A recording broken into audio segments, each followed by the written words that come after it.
Hola, ¿qué tal? Yo soy la doctora Janet Jaimes García, soy médico pediatra y soy médico oncólogo pediatra. Eh, el día de hoy vamos a ver lo que es el control de niño sano, abordando la parte de crecimiento y desarrollo. El control de niño sano es una actividad de supervisión periódica, tanto del estado de la salud como el crecimiento y desarrollo desde que el niño nace hasta los 5 años de edad. Es un control que principalmente se lleva a nivel de lo que es el sector salud en primer nivel de atención y puede involucrar el segundo nivel de atención cuando el paciente requiere una intervención por alguna situación de salud o enfermedad que condicionen la necesidad de una valoración por el pediatra. Este control de niño sano es por obligatoriedad hasta los 5 años de edad. ¿Cuáles son los objetivos del control de niño sano? Bueno, los objetivos son la detección precoz de problemas de salud, así como la prevención de accidentes, la aplicación de inmunizaciones, la evaluación del desarrollo psicomotor, la medición de peso y talla para evaluar su crecimiento, además de evaluar el estado nutricional y hacer una orientación hacia los padres o tutores sobre aspectos en alimentación, estimulación temprana e higiene. El control de niño sano, pues entonces es un seguimiento que se da a corto, a mediano y a largo plazo. Y este control del niño sano pues tiene varios objetivos de prevención, ¿no? Tenemos que de alguna manera detectar los factores de riesgo para prevenir enfermedades. Tiene como objetivos además el diagnóstico oportuno, es decir, si durante nuestra evaluación nosotros detectamos alguna alteración en el crecimiento y desarrollo, en el desarrollo psicomotor, en el esquema de vacunaciones, pues debe de gestionarse y realizarse las intervenciones oportunas para hacer un diagnóstico y un tratamiento oportuno. En el caso de también el siguiente objetivo de hacer una detección precoz de enfermedades o bien de factores de riesgo, pues esto es con la finalidad de detectar en forma y tiempo el envío a un segundo nivel con la finalidad de dar o continuar el protocolo diagnóstico o bien el tratamiento. Como vemos entonces, de acuerdo a la guía de control del niño sano, el paciente menor de 28 días requiere acudir a consultas al menos en 2 ocasiones, esto hacia los 7 y 28 días, y el niño que tiene de 1 mes hacia el año de edad, las consultas deben de ser mensuales. El paciente que tiene hacia el año, a los 3 años, debe de tener consultas cada 3 meses, es decir, un total de 4 consultas por año. Los pacientes que tienen de 3 a 5 años de edad deben de tener 2 consultas por año cada 6 meses. A partir de los 6 años, y esto debería de ser básicamente de por vida en el paciente que está sano, la consulta debe ser anual. Entonces, este es un promedio de consultas que debe de pues llevarse a cabo en el paciente pediátrico con la finalidad pues de hacer todas las intervenciones necesarias y los objetivos previamente mencionados. ¿Qué vamos a evaluar en cada consulta, ¿no? El paciente acude dentro del primer mes de vida, en los 6 meses de vida. Nosotros tenemos que tener claro los objetivos de este control de niño sano, que son los que mencionamos ya previamente, pero también debemos de tener pues, en cuenta los objetivos principales que no deben de pasarse durante la visita, durante la consulta.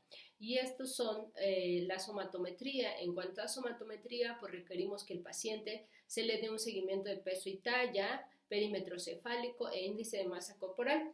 Estos parámetros son de suma importancia debido a que con estos parámetros nosotros podemos evaluar el crecimiento. El perímetro cefálico es una evaluación que debemos de hacer aproximadamente hasta los 2 años de edad. Con estos parámetros nosotros vamos a determinar mediante gráficas si el paciente va de acuerdo a la edad en relación a su crecimiento. El índice de masa corporal es una evaluación que nosotros vamos a hacer a partir de los 2 años de edad. Ya se pueden utilizar tablas para evaluar alteraciones en el peso. Tenemos que además hacer una intervención oportuna durante nuestro interrogatorio, nuestra historia clínica, que es parte de todos estos parámetros que nosotros vamos a estar vigilando durante el control de niños sanos. Son parámetros que vienen en la historia clínica pediátrica, y entonces nosotros cuando estamos haciendo interrogatorio para la evaluación de la nutrición, pues debemos evaluar si esta nutrición tiene adecuada calidad, cantidad, de higiene, y con ello pues intervenir de manera oportuna en la corrección de los malos hábitos alimenticios, o bien detectar alteraciones carenciales que puedan influir más adelante en el estado nutricional de este paciente. Otra evaluación que hacemos, y esto lo hacemos mediante escalas, pues es el desarrollo psicomotor. Y el desarrollo psicomotor principalmente lo vamos a evaluar en los niños menores de 5 años, y vamos a ir evaluando características en cuanto al desarrollo motor, verbal, social, principalmente, ¿no? La otra evaluación que nosotros hacemos, y que básicamente todo esto viene en la historia clínica pediátrica, es la evaluación del esquema de vacunación. De hecho, dentro de los antecedentes personales no patológicos, nosotros preguntamos si el paciente cuándo fue vacunado, cuándo fue la última vacuna, incluso ¿no? solicitamos que se nos muestre la cartilla de vacunación, esto con la finalidad de ver a la par que el paciente pues lleve el correcto esquema de vacunación de acuerdo a su edad, y en caso de que no esté, pues regularizarlo. Toda la historia clínica en cuanto a aspectos de interrogatorio, pues van a tener objetivos muy claros, ¿no? Evaluar crecimiento y desarrollo, evaluar estado nutricional, evaluar esquema de vacunación, y con ello también hacer una evaluación general de los hábitos higiénico-dietéticos, de los hábitos dentales, ¿no? Higiénico-dentales, incluso, ¿no? Una valoración pues, de la familia, una valoración de la convivencia, el estado funcional o disfuncional de la misma familia, para hacer una detección de problemas que puedan de alguna manera afectar a este paciente durante su desarrollo social.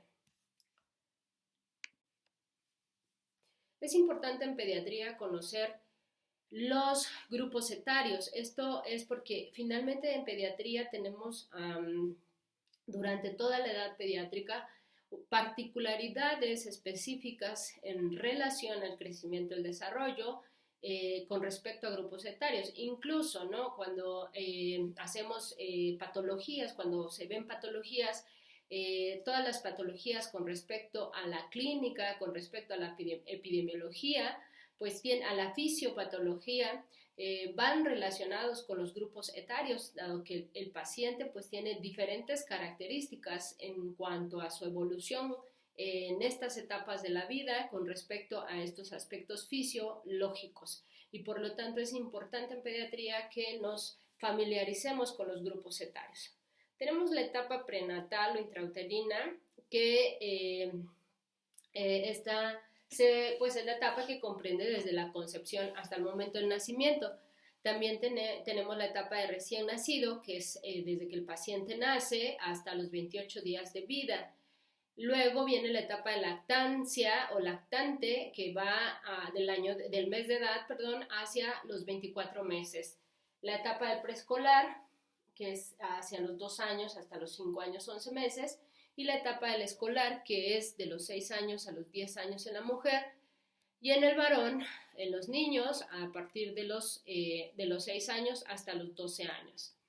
Viene lo que es la etapa de la adolescencia, que es la etapa en el caso de la mujer, a partir de los 10 años hasta los 16 años, y en el caso del varón, a partir de los 12 años hasta los 18 años.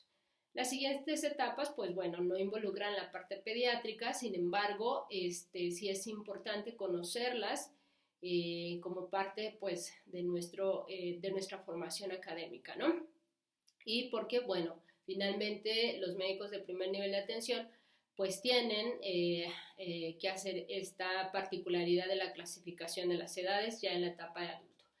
En algunos libros van a encontrar las referencias que, bueno, básicamente la edad pediátrica es hasta los 18 años, ¿no? Y toman en cuenta la adolescencia hasta los 18 años. Sin embargo, pues hay subclasificaciones, tenemos la etapa de la juventud, el adulto joven incluso, ¿no? Pero bueno, finalmente la etapa de la juventud pues es a partir de los 16 años y en el caso del varón hacia los 18 años de edad. En el caso del adulto, la etapa del adulto pues ya es a partir de los 25 años, ¿no? Muchas veces esta etapa va a involucrar hacia los 50 años aproximadamente y a partir de los 50 años la etapa de la vejez.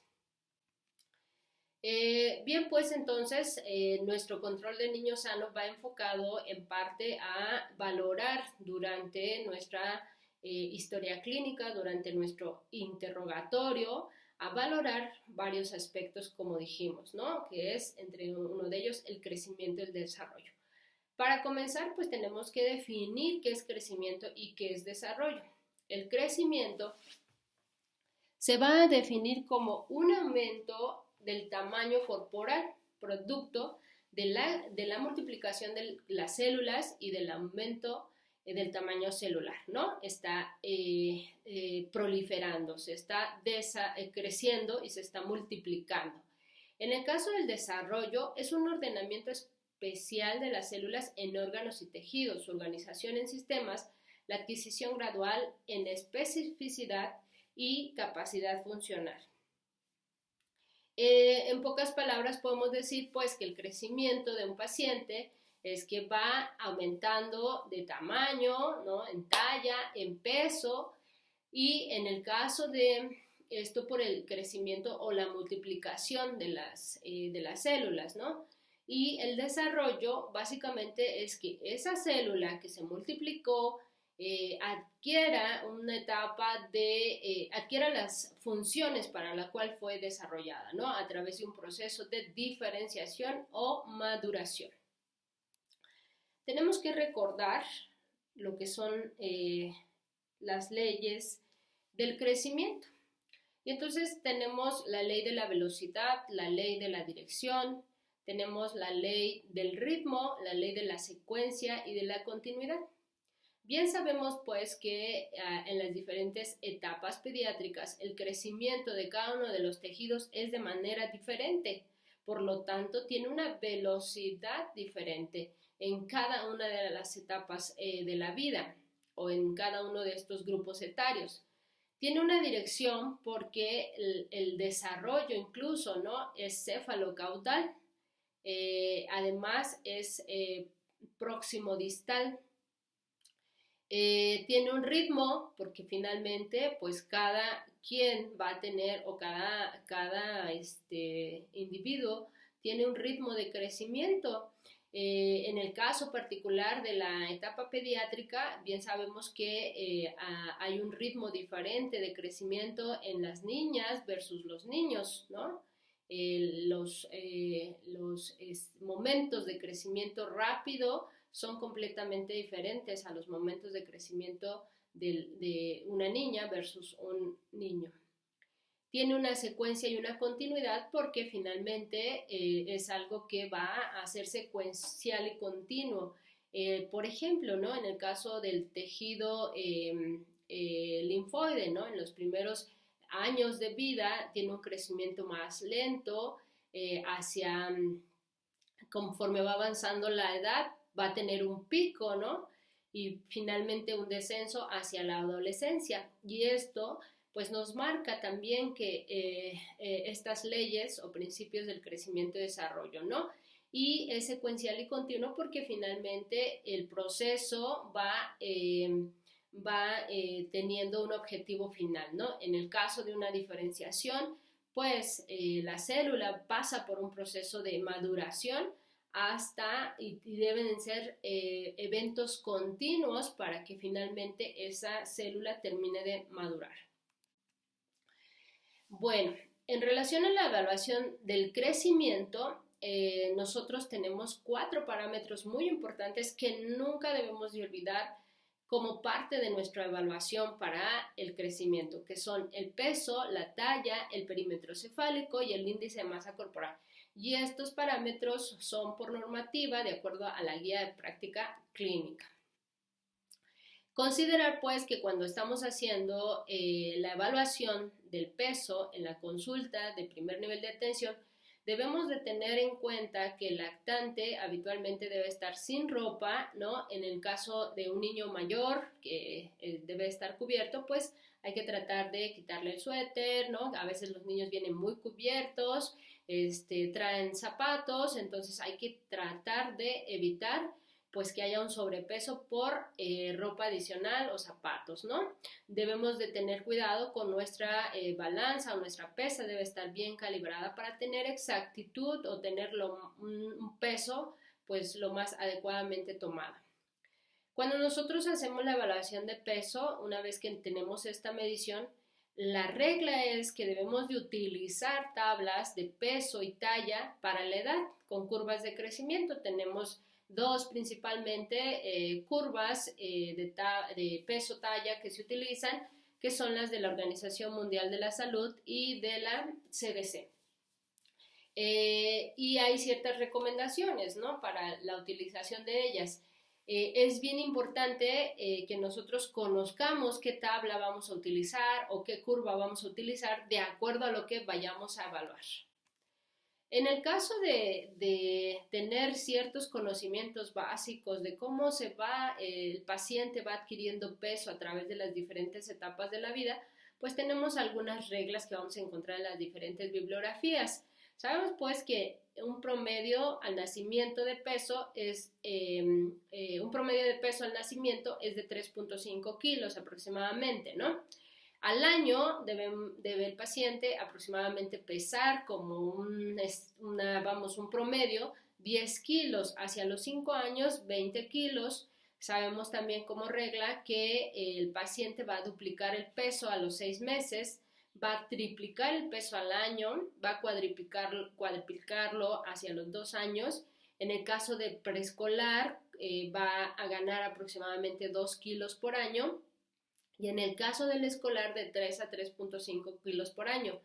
Recordando también que en la primera semana de vida, en los primeros 7 días de vida extrauterina, tenemos una pérdida ponderal aproximadamente del 5 al 10%, lo cual se considera como algo normal. Y entonces si nosotros tenemos 3.5 kilos al nacimiento, al primer mes de vida, aproximadamente este paciente va a pesar 4 kilos 250 gramos, pero en la primera semana tenemos que restar esa pérdida de aproximadamente 5 a 10%, que serían 350 gramos aproximadamente. Existen algunas otras mnemotecnias que son de utilidad de manera rápida, sin embargo, vuelvo a repetir, lo recomendable es que cuando nosotros ya tenemos evaluado el peso, ya tenemos el peso del paciente, vamos a consultar a una tabla, una curva, para determinar en qué rango de percentil está el paciente. Eso es lo adecuado, ¿no? Hacer un cálculo mediante estas reglas o mediante estas mnemotecnias puede ayudar, sin embargo, la regla finalmente es que nosotros hagamos la evaluación mediante tablas, ¿de acuerdo? Sabemos, aquí está lo mismo, al nacer a un peso promedio de 3 kilos, al cuarto mes aproximadamente se duplica, al año se triplica, a los 2 años se multiplica por 4, es decir, se cuadriplica, pues a los 6 años se multiplica por 6, a los 10 años se multiplica por 10, entre los 2 y 5 años de edad podemos hacer un cálculo con una fórmula que es edad por 2 más 8, entre los 5 a 10, edad por 2 más 10, y entre los 10 y 13 años, edad por 2 más 13. Entonces son fórmulas que también no son tan complicadas de aprenderse debido a que Estas fórmulas pues tienen que ver también con la edad del paciente, ¿no? Aquí pues tenemos las gráficas correspondientes a peso de la Organización Mundial de la Salud, y en estas gráficas y estas curvas nosotros tenemos que evaluar bien cuál es la que vamos a utilizar, porque hay varias. Aquí en este caso, por ejemplo, les puse el que es peso para la edad, pero hay talla para la edad, hay peso para la talla, y están por edades. Entonces necesitamos de estas tablas que se pueden fácilmente bajar de internet. Solo ponemos curvas de Organización Mundial de la Salud y nos va a botar inmediatamente a la página. Nosotros tenemos que ver exactamente qué parámetros son los que vamos a tener, ¿no? Peso, edad, peso para la talla, y la edad correspondiente, porque hay tablas de 2 a 5 años, a partir de los 5 años, etcétera. Entonces, es importante que nosotros cuando vayamos a consultar a una tabla y hagamos una evaluación rápida del peso, tengamos pues tomar en cuenta estos detalles. ¿Qué es lo que básicamente hacemos nosotros? Pues lo único que hacemos es, tenemos la edad del paciente, tenemos el peso, y entonces nuestro paciente, si tiene 10 años, nos vamos a buscar el peso que tenemos y vamos a ver entre qué percentil está, para determinar si ese paciente está en un promedio aceptable o ya está en rangos en los cuales no es de acuerdo a su edad. Y más adelante, cuando vean lo que es desnutrición, pues van a ver que aparte hacemos un cálculo mediante fórmulas, y hay definiciones por la Organización Mundial de la Salud para determinar, de acuerdo a las desviaciones estándar, si el paciente tiene qué grado de desnutrición o qué grado de sobrenutrición o obesidad o de sobrepeso tiene este paciente. Entonces, por eso es importante que una vez que tengamos el parámetro, pues vengamos a la curva correspondiente y hagamos la evaluación percentilar.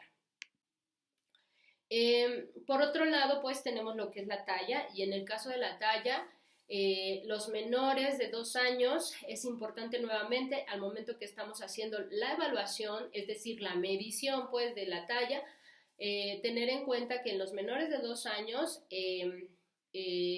son pacientes que deben de estar en posición acostada, ¿no? A veces hay que pegarlos hacia una superficie para tratar de que no se muevan, y se mide a través de un infantómetro. En los mayores de 2 años, que son pacientes que ya pueden sostenerse adecuadamente, la posición es de pie. De nuevamente tenemos que tratar de evitar que tenga los tenis puestos, ¿no? Debe de estar sin algo que pueda incrementar su talla. Y pues ya tenemos un estadiómetro, ¿no? O una escala métrica pegada a la pared para determinar la talla del paciente.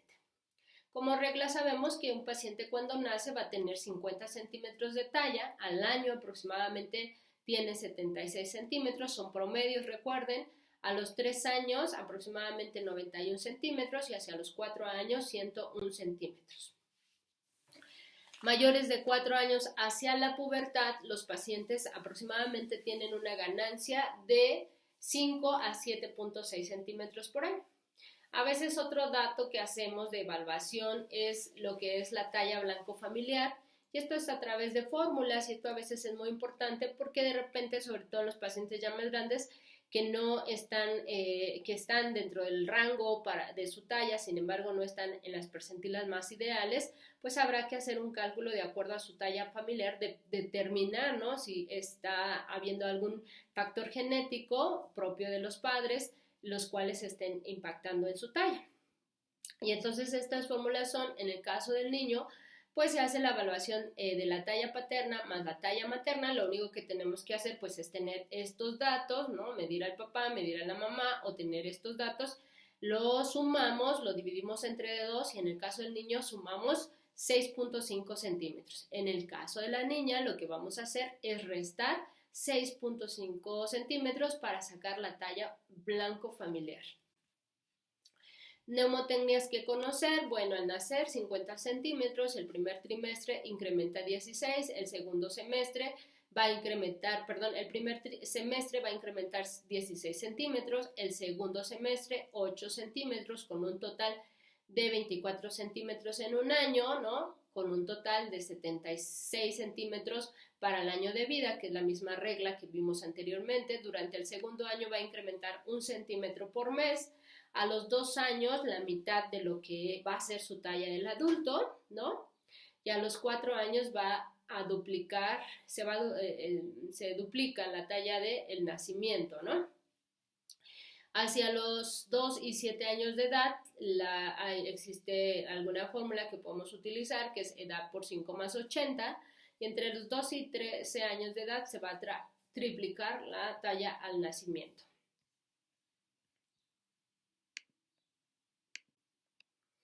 Aquí están pues las curvas para percentilar talla. Estas curvas son de la OMS, repito, hay curvas para CDC, hay curvas, perdón, de CDC que podemos nosotros también utilizar. Y también lo mismo, necesitamos ver que la curva sea la adecuada, ¿no? Aquí es estatura para la edad en niñas, estatura para la edad en niños y la edad correspondiente, ¿no? En el caso del perímetro cefálico, pues aproximadamente sabemos que el perímetro cefálico al nacimiento es de 35 centímetros, con un aproximado de ganancia de 0.5 a 0.8 centímetros por semana en el primer mes y posteriormente 1 centímetro por mes. Vean qué tan rápido es el crecimiento en los primeros años de vida, ¿no? Y eso también es muy importante recordarlo, ¿no? O sea, el mayor crecimiento del perímetro cefálico es en los primeros 2 años de vida, en el primer año sobre todo, y por lo tanto es un parámetro que en todo paciente lactante no se nos puede olvidar. Aproximadamente va a crecer 1 centímetro por mes en el primer año de vida y 10 centímetros el resto de su vida, ¿no? Por impactante que se parezca, pues en la etapa de pediátrica es donde básicamente se da el mayor crecimiento, sobre todo en la etapa de lactante. Posteriormente sigue creciendo, pero ya a un ritmo bastante poco perceptible, ¿no? ¿Cómo se mide el perímetro cefálico? ¿Cómo debemos de hacerlo? Bueno, debemos de utilizar una cinta métrica, la cual vamos a poner alrededor de la cabeza y como puntos de referencia vamos a utilizar lo que es el occipucio y el reborde supraciliar para hacer una adecuada, correcta medición de lo que es el perímetro cefálico. Como reglas, pues recién nacido, un aproximado de 35 centímetros, hacia los 3 meses 40 centímetros, hacia los 6 meses 44 centímetros, hacia el año aproximadamente son 46 centímetros, hacia los 3 años son 50 centímetros y posteriormente hacia los 2 o 3 años de edad dijimos que ya el crecimiento básicamente es mínimo, ¿no? Tenemos aquí pues lo que son las tablas de OMS para perímetro craneal en niños, en niñas, ¿no? Desde el nacimiento hasta los 5 años de edad. Nuevamente lo que vamos a hacer nosotros pues es tener la medición, la edad del paciente, porque aquí es para la edad, y vamos a ver en dónde cae nuestra medición con respecto a la edad de nuestro paciente y determinar en qué percentil. Aquí es importante, ¿no? Que siempre pensemos que todo lo que está por debajo de una desviación estándar nos debe de prender la alarma, ¿no? Ni cuando más se diga si el paciente tiene 2 desviaciones por abajo del promedio, eso definitivamente debe de encender la alarma para llevar a cabo un abordaje o una evaluación más exhaustiva, ¿no? Y entonces tendríamos nosotros que determinar, pues, si ese paciente requiere una referencia para la evaluación oportuna ya por un pediatra. En el caso, otro parámetro más, pues tenemos el índice de masa corporal y el índice de masa corporal va a definir en los niños lo que es obesidad, en niños y adolescentes. Generalmente vamos a utilizar este parámetro después de los 2 años de vida. El índice de masa corporal, pues sabemos que va a ser resultado de lo que es el peso entre la talla al cuadrado. Por lo tanto, pues tenemos que tener pues ya la medición de estos 2 parámetros. También se va a percentilar de acuerdo a tablas de la CDC o de la OMS y se va a clasificar pues de manera muy general. Ya más adelante se verá durante la evaluación del paciente con obesidad de manera un poco más concreta. Vamos a evaluar pues sobrepeso por aquellos pacientes que queden por arriba de la percentil 75, obesidad por arriba del percentil 85 y obesidad grave por arriba del percentil 97. Y entonces aquí tenemos lo que son las gráficas de índice de masa corporal en niños, en niñas, a partir de los 5 a 19 años de edad. Y aquí exactamente hacemos lo mismo, hacemos el cálculo del índice de masa corporal, la edad de nuestro paciente, y nosotros lo que vamos a hacer es ver en qué percentil estamos, en qué promedio estamos, ¿no? Si estamos entre 50 a 85 o de 85 a 97, o si estamos por debajo de esas percentilas. Los valores, tener en cuenta pues que los valores de referencia son comparar las mediciones en nuestra curva o nuestra tabla. Lo recomendable es que en menores de 6 años utilicemos curvas de la OMS específicas para cada sexo. Sus valores se van a registrar en desviaciones estándar. Menores de 1 año se usan parámetros como peso para la edad, ¿no? Para el diagnóstico nutricional, o en pacientes menores de 1 año hasta los 6 meses se utiliza parámetro de peso para la talla. Sin embargo, pues va a haber un tema de desnutrición y vamos a hacer como más, ya un poco más interpretativos en cuanto a estos parámetros que utilizamos. En los mayores de 6 años se va a utilizar el índice de masa corporal, que corresponde a la fórmula que previamente vimos. En cuanto a la evaluación del desarrollo, ¿qué vamos a evaluar en esta sección o en este apartado? Bueno, vamos a evaluar funciones adaptativas, relaciones afectivas, habilidades, destrezas psicomotoras y de socialización. El nivel de madurez, ¿no? Aquí lo que estamos valorando es que el paciente va adquiriendo ciertas funciones respecto a la edad correspondiente que tiene. Vamos a evaluar pues características en áreas como es la sensorial, la motora, la cognitiva, ¿no? La comunicativa. Los parámetros que se evalúan en desarrollo son el movimiento grueso, ¿no? El movimiento fino y adaptable, el lenguaje, el desarrollo personal y social. Entonces son parámetros que nosotros tenemos que evaluar en esta parte de desarrollo de un paciente pediátrico. En el caso del desarrollo motor, pues evaluamos dos principalmente, lo que es el desarrollo motor grueso y el desarrollo motor fino. El desarrollo motor grueso, pues son las habilidades que el paciente adquiere, como el caminar, el sentarse, ¿no? Las habilidades de motriz fino son aquellas en las cuales el paciente ya hace un uso de músculos más concretos para cierta función, como por ejemplo tomar el lápiz, escribir, tomar la cuchara. Entonces siempre el motor fino se diferencia pues de esta parte del motor grueso, ¿no? Incluye habilidades como las motoras gruesas que ya dijimos, el control de la cabeza, sentarse, pararse, desplazarse, habilidades motrices finas como agarrar, soltar, manipular ya objetos, ¿no? Y habilidades orales o motoras como el comer, el tragar, el producir sonidos y hablar. Para la evaluación del desarrollo psicomotor tenemos lo que son las escalas, y hay varias escalas, ¿no? Hay algunas de parámetros clínicos muy adaptadas a primer nivel de atención. Una de las escalas más completas que se utiliza en el paciente pediátrico es la escala de Denver. Sin embargo, hay que tener en cuenta que estas escalas, incluso para su evaluación, requieren un personal con adiestramiento en evaluación de estas escalas. A veces lo habitual es que nosotros utilizamos escalas generales, ¿no? De cómo el paciente va adquiriendo las funciones de su desarrollo de acuerdo a la edad, ¿no? Por ejemplo, ¿no? A qué edad sostiene la cabeza. Y hay tablas de manera muy general que evalúan, por ejemplo, sostén cefálico, sedestación, movimientos laterales, bipedestación, correr, saltar.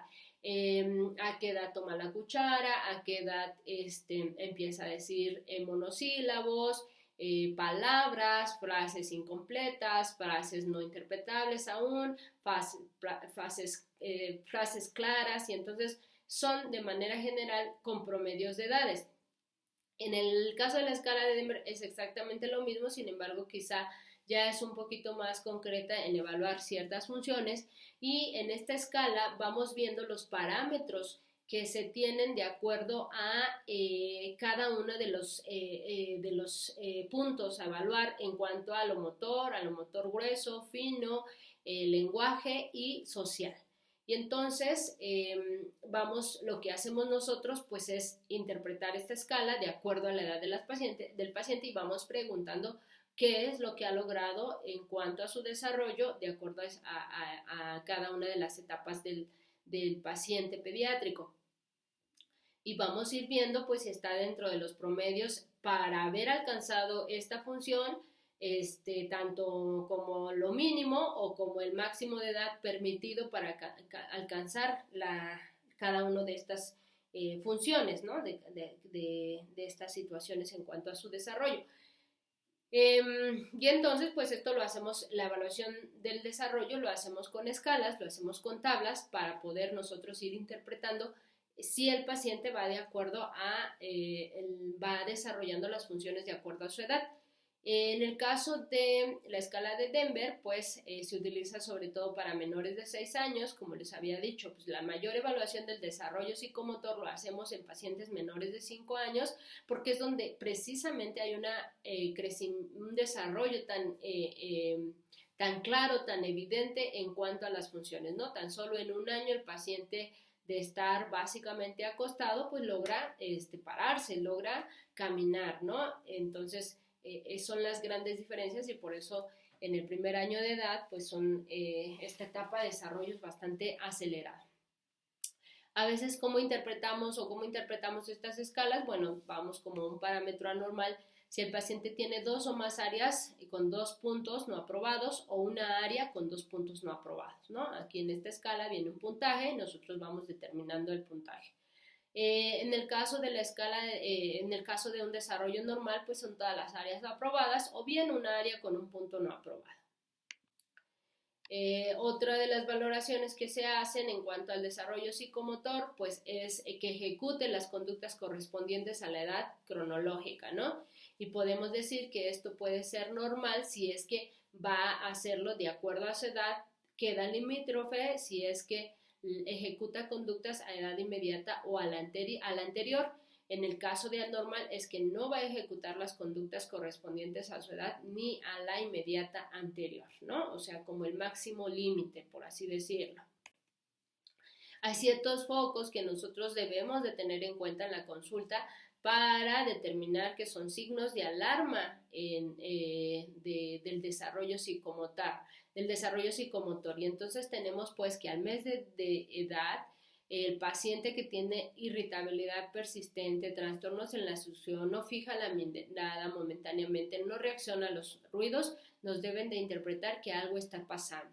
Hacia los 2 meses de edad, que persista esta irritabilidad, que haya un sobresalto exagerado al ruido, que haya aducción, ¿no?, del pulgar, haya ausencia de sonrisa social. Por ejemplo, hacia los 9 meses, que no haya desplazamiento autónomo, que haya hipotonía del tronco, o sea, que el paciente no se siente solo, por ejemplo, que no empiece a hacer pinza gruesa, ¿no? Y entonces, o que no empiece a emitir bisílabos. A esta edad ya pueden decir ma, pa, como parte muy práctica de la evaluación. Y entonces cuando hay un retraso de que no está desarrollando estas funciones, pues deben de interpretarnos como signos de alarma. Hacia los 12 meses de edad, por ejemplo, puede haber ausencia de bipedestación, presencia de reflejos anormales, Cuando hay, ausencia de bipedestación, hay ausencia de reflejos anormales. Recordemos que la bipedestación tiene sus límites, por ejemplo, ¿no? En el caso del paciente hacia el año de edad, puede hacer una bipedestación incluso con apoyo. Ya, al menos eso es lo que debe de hacer. Si no hace una completa bipedestación aún con apoyo, pues aguas, ¿no? Porque ya algo está pasando. No hay vocabulario de 2 palabras, ¿no? Aquí ya por lo menos dice leche, agua, papá, mamá, y entonces hay que tener en cuenta esta parte del lenguaje. Ya empieza al menos a interpretar órdenes sencillas, ¿no? Y esto son datos que cuando el paciente a esta edad no interpreta alguna orden muy sencilla, pues hay que tener en cuenta que es un signo de alarma. Por ejemplo, hacia los 4 meses de edad, es decir, a los 2 años, el paciente no corre, no construye torres de 3 a 6 cubos, no asocia 2 palabras, no utiliza la palabra no, hay presencia o incapacidad para el juego simbólico, pues son datos de alarma que nos sugieran alguna alteración. Otra evaluación que hacemos, que esto también particularmente lo tenemos que mencionar, sobre todo en el paciente adolescente, es que en este caso es la evaluación con respecto a la madurez sexual, ¿no? Es parte de lo que es el desarrollo también. Y tenemos que decir pues que el desarrollo adecuado es cuando el paciente va teniendo caracteres sexuales secundarios y órganos genitales de acuerdo a su edad, ¿no? Precoz, si se presenta antes de los 9 años en promedio, y retardada si es que se presenta hacia los 14 años de edad. Esto es bien importante porque cuando demos entonces una consulta de un paciente adolescente, nosotros tenemos la obligatoriedad de evaluar el desarrollo de madurez sexual, el desarrollo sexual, ¿no? Y esto en el caso del paciente pediátrico lo hacemos mediante una evaluación que es la evaluación Tanner.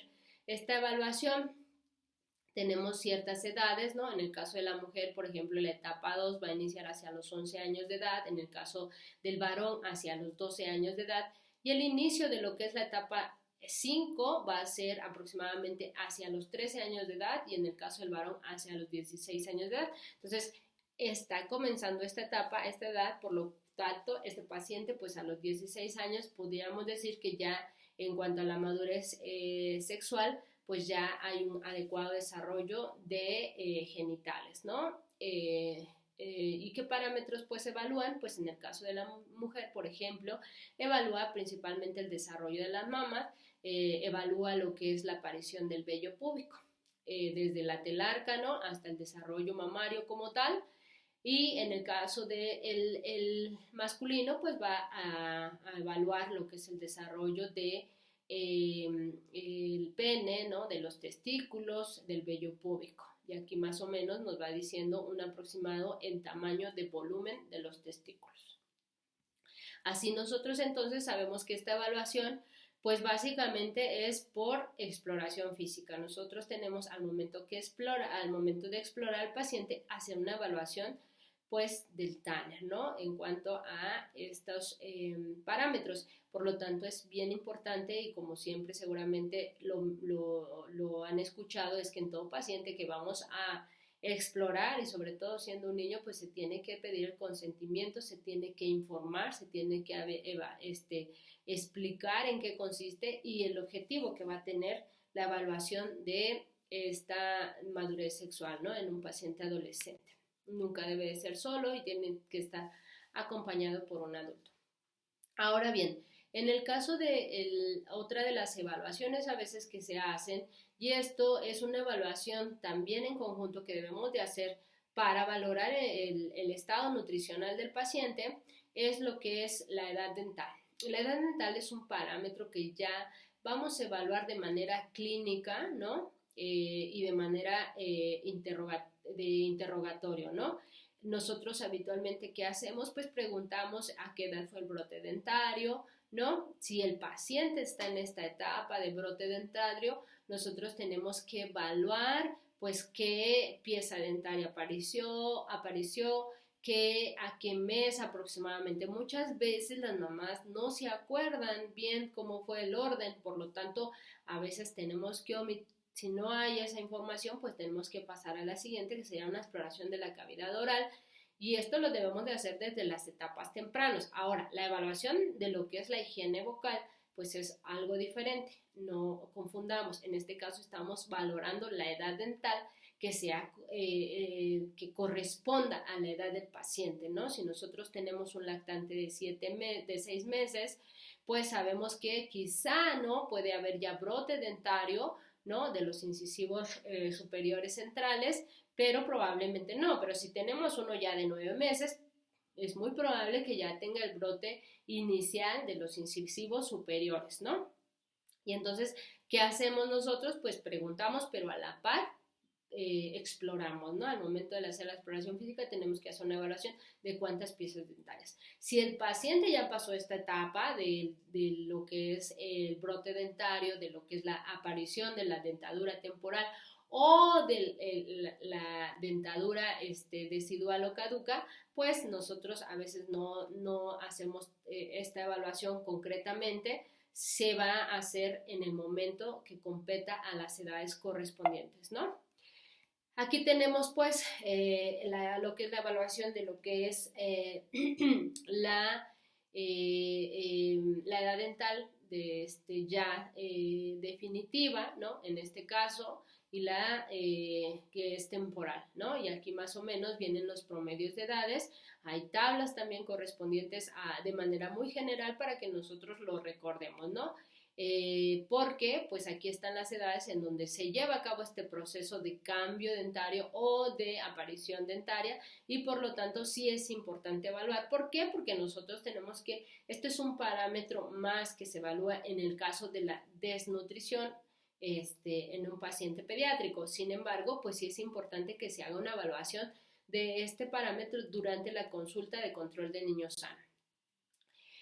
Haciendo una evaluación ya de lo que es la higiene como tal dental es otra parte, ¿no? Es una evaluación ya de higiene que va a ser parte de lo que es el control del niño sano, con la finalidad pues de hacer prevención, ¿no? De dar un manejo oportuno en el caso de detectar algún problema dentario y que evitar las consecuencias, ¿no? A largo plazo. Entonces, al momento que nosotros no solamente vamos a interrogar, ¿no? El proceso de aparición o de cambio de dientes, sino además al momento de explorar, pues vamos a ver que estén las piezas dentarias, que no haya caries, ¿no? Que haya higiene, que no haya gingivitis, y en caso de detectar, pues de mandar oportunamente a una evaluación por odontología, ¿no? Odontopediatría. Entonces, uno de los objetivos que son dentro de lo que es la evaluación de la higiene dental, pues es prevenir,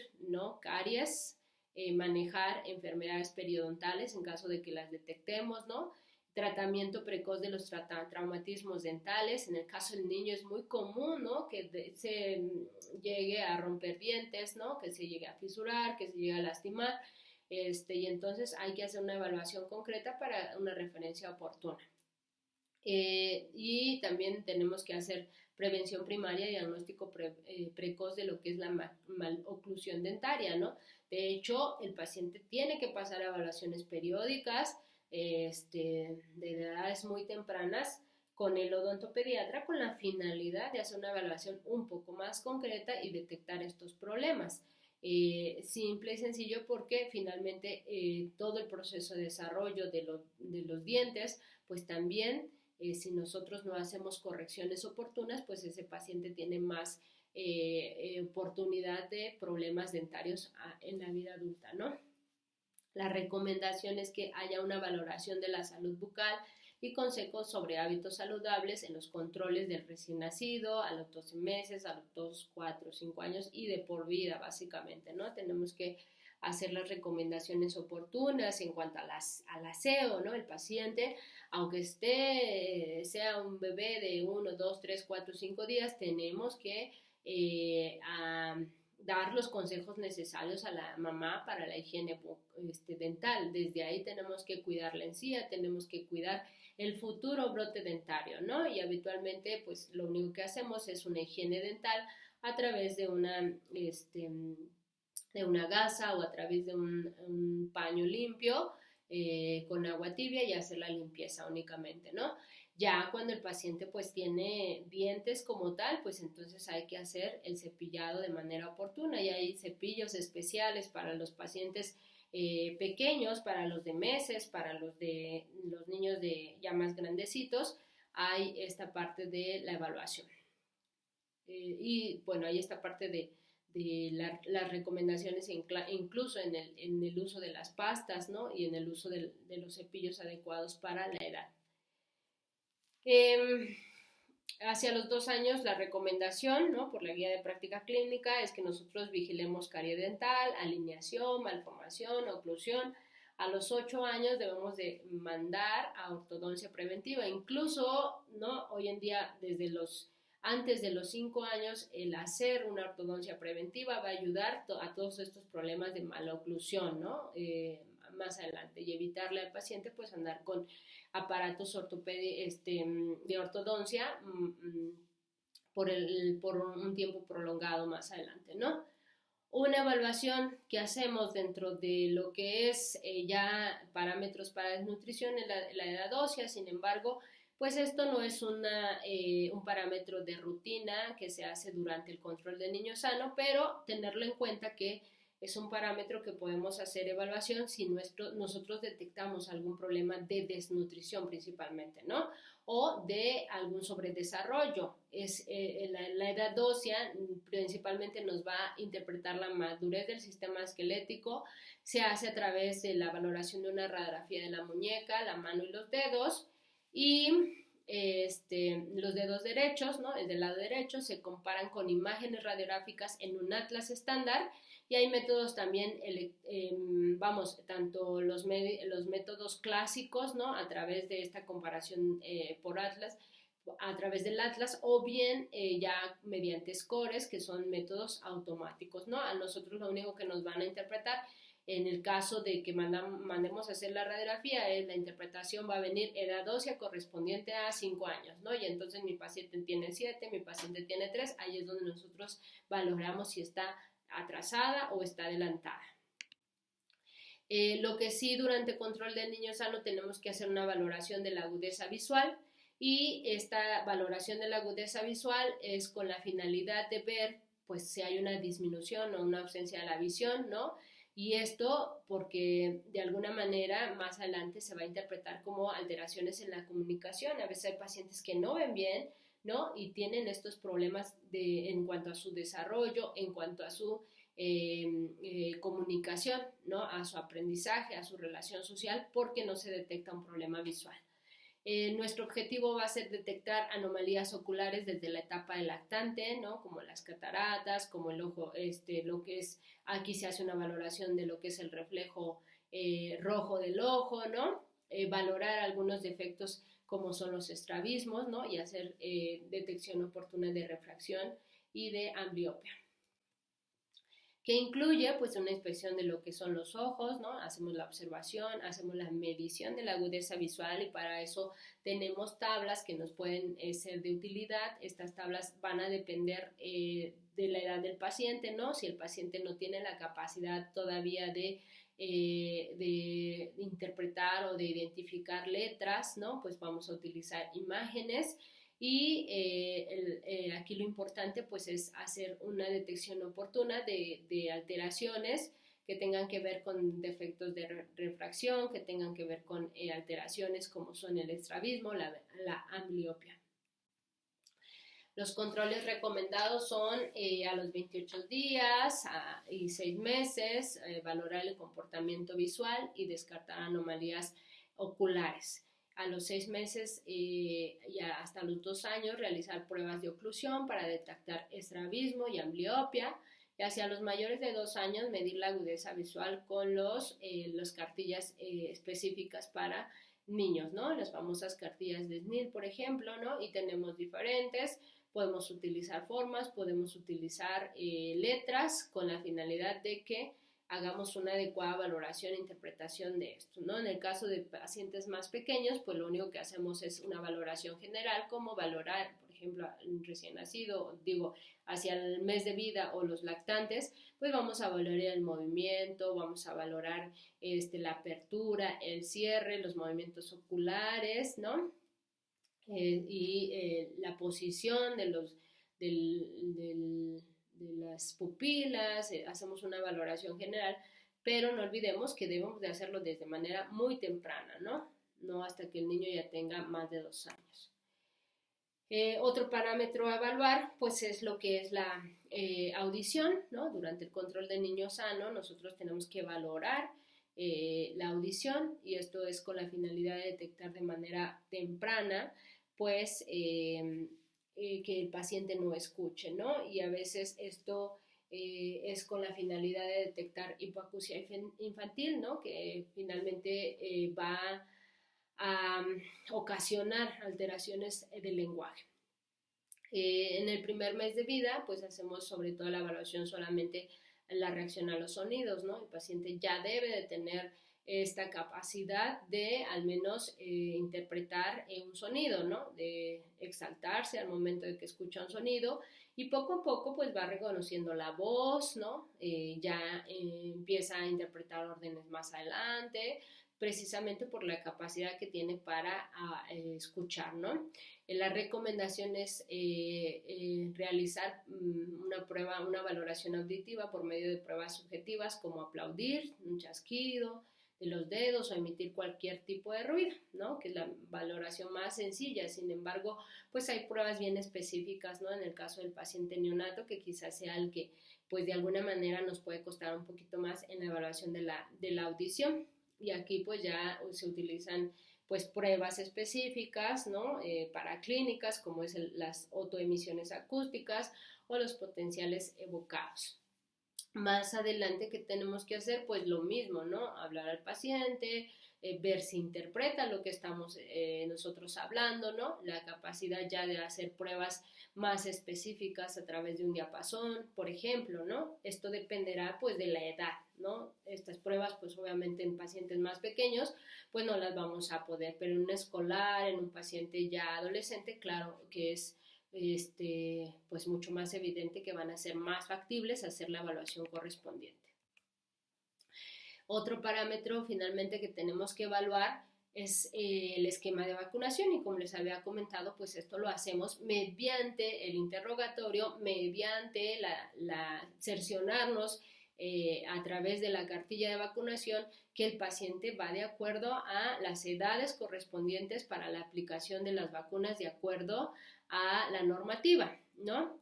Y entonces aquí es muy sencillo, porque habitualmente cuando hacemos el interrogatorio nosotros preguntamos cuándo fue la última vacuna, cuál fue, qué fecha fue, pero en el paciente pediátrico incluso solicitamos la cartilla de vacunación, ¿no? Incluso hay algunos lugares donde uno de los requisitos cuando la mamá acude a consulta del niño, con el niño, es llevar la cartilla de vacunación, ¿no? Y siempre tenemos nosotros que hacer esta evaluación de manera muy concreta en los menores de 5 años, recordando que pues es un esquema, el esquema nacional de vacunación se da precisamente el mayor esquema en estas etapas, y tiene objetivos bien claros en la prevención de enfermedades por vacunación, enfermedades prevenibles por vacunación. Por lo tanto, pues nosotros tenemos que aprovechar la oportunidad de la consulta para evaluar este esquema, ¿no? Y dar las referencias oportunas en el caso de que el paciente vaya en desacuerdo al esquema con su edad, para que sean aplicadas de manera oportuna y con ello pues evitarle enfermedades al paciente que puedan ser prevenibles por vacunación. Los objetivos al final del camino de hacer una evaluación de todos estos parámetros durante el control del niño sano es pues determinar que el paciente vaya de acuerdo a su edad, ¿no? Que todas las condiciones que favorezcan la salud en cuanto a alimentación, en cuanto al desarrollo social, en cuanto a la evaluación de la familia, pues sean positivos para un adecuado crecimiento y desarrollo, para un buen bienestar de salud de ese paciente. Sin embargo, tiene objetivos también de hacer la detección oportuna y el envío a segundo nivel en caso de que se necesite. Si nosotros estamos determinando que el paciente en cuanto a su crecimiento hay desnutrición, hay alteraciones de obesidad, sobrepeso, hay talla baja, hay retraso psicomotor, hay alteraciones del perímetro cefálico, no hay un adecuado brote dentario, no hay un adecuado, al contrario, mudanza de dientes, o las condiciones alimenticias, nutricionales requieren una segunda evaluación, pues hay que referir a esos pacientes a segundo nivel para que se haga una evaluación ya más concreta y se haga un abordaje diagnóstico en caso que se necesite y un tratamiento oportuno.